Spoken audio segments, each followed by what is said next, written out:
Hello, today is May the 13th, and I'm actually on my way to get a tattoo. But because I do a lot of driving, I do a lot of thinking. Oh, y'all, you see pillars and stuff, and cover and fruit and whatever in the background because I had to unpack my truck. I don't know if y'all know, but I drive big trucks. So, because I'm going to be off my truck for more than a week, but in policy it's like 14 days. But anyway, not gonna go there. I had to get unassigned for my truck. So, I had to unpack everything. And I unpacked it yesterday and drove home. I took out my mini fridge, I took out like my perishable items, took out my TV, but everything else still in here because I still have to do some work when it comes to like my area in the house. And I just don't want to bring more stuff into it because then I'm moving stuff twice. Okay, anyway, back to what I was saying. Because I do a lot of driving, I have a lot of thinking. Like, I think a lot of thoughts. Like, a lot of stuff goes through my mind daily. And,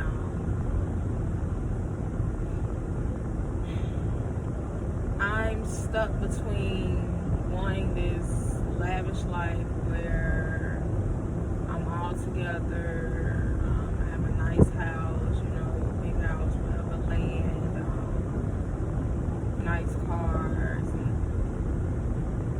I'm stuck between wanting that and just being free. Because my idea of this life, or these lives I have in my head is like, one life I feel like I'm gonna start dating.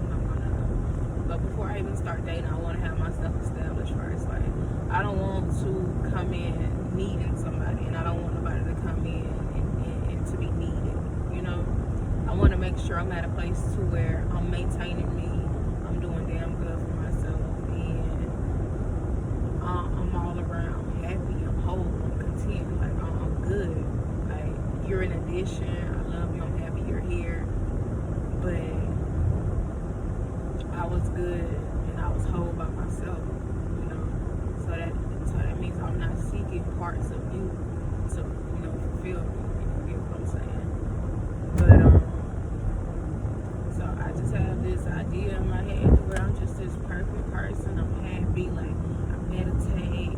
My house has this feng shui thing going on. I do yoga, I can walk and I work out. I'm not gonna say I'm full blown vegan, but I have this vegetarian lifestyle going on. It's just, I'm this person I'm envisioning in my head. And on the other hand, I have this person who's basically a nomad, like not in debt at all. Like,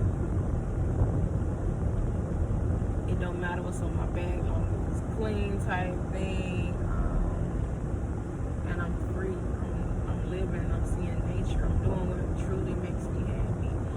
And either way I see my life, I am doing something that makes me happy. I don't really know what makes me happy, and I overthink what happiness is because I realize that I control what I see and how I see it. So I control how I react to things. See, like I really go overthinking like a lot. So I would think myself right out of something because when I first got my CDLs, my goal was to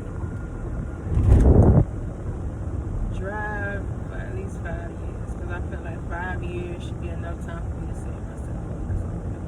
Right? But once you start doing something or you get into something and you see what it is, you realize like, maybe my plan was a little far-fetched and didn't have as much thought into it. Because, everything can sound good. It can look good on paper. It can make sense. Like, you can literally plan the whole thing out. But you have to actually be in the plan and adapt to the actual plan that's going on for real. Because I can write something on paper and it look like a straight line. Like, just planning things out. But once you do it, once you're in the act of doing it, you realize that it's highs, lows, good days, bad days, moments where you just like, F it. And for me, when I this has nothing to do with me driving trucks. This is me in general. This is me working in general. When I quit a job, I usually don't quit the company. And that's with anybody else, in my opinion. You don't quit the company because you honestly don't know the company. You don't know corporate. You don't know their supervisors. You don't know the people who are higher up or the other representatives of the company. You don't know who's on that commercial. You know your supervisor. You may know your supervisor because if I'm gonna use Wally World for example. You work at Wally World and you're a cashier. You're a cashier. The customer service rep is over you. No, customer service manager, whatever. So your CSM is over you. Over the CSM is the assistant. Over the assistant is the co. Over the co is the store manager. So you know your supervisor, you know their supervisor, you know their supervisor, you know their supervisor. But you don't know who's at corporate, who runs the division that you're in. You don't know who's over him and runs him.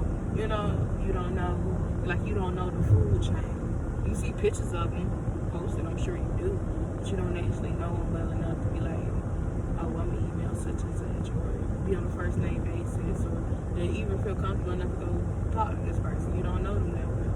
So when you usually quit something, you're not quitting the company. You may not like the policies or whatever, but you're not quitting the company, you're quitting your supervisor. Because honestly, the jobs that we do or have done, not that bad. Like if I can go back in time, I would really, I would talk to myself. And I would talk myself through a lot of things that I quit. Like I'm not gonna say I would make myself finish, but I would put myself in a place to where I know I need to finish. Like I would talk myself through it. I would have finished cosmetology school. I would have went back that last semester. I would have stayed at Walmart while I was in school because Walmart worked with my schools. I didn't mean to say that. I would have stayed at Wally World during the time I was in school because it don't even matter. I ain't saying nothing bad about the company. So I would have stayed at Walmart while I was in school because Walmart worked around my school schedule perfect, and I still was able to bring money home.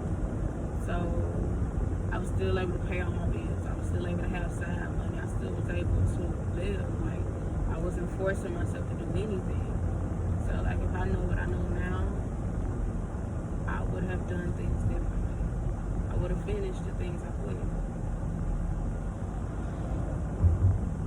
School being one of them. School is the main one. So I would have got licensed. I would have went to state boards. I would have tested out. Just one. Like I said, I would stay at Walmart until I got a place in my career because now that I see it, hair is something that keeps coming back to me, but cosmetology is so much more in here. It's skin, it's makeup, it's wax, it's like you don't even have to do anything in the quote unquote hair field. I could have been somebody who found natural remedies for things and made my own products and did that, did waxes, just colored hair, just made wigs. Like I could have furthered my knowledge and been further than I am. But I have to realize like things happen how they're supposed to happen.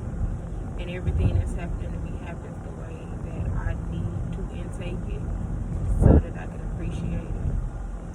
Because as you can see in my life, I've been extremely ungrateful about, for a lot of things and about a lot of things. So I have to learn the hard way when it comes to a lot of stuff.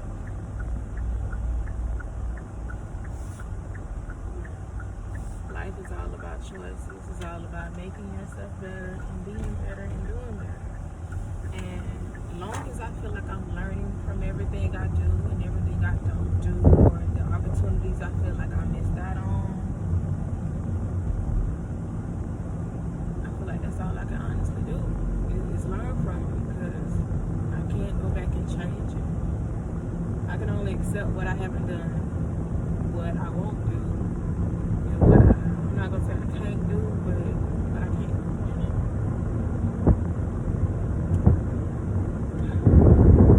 I don't really see the point in this video. maybe I said some things that was on point.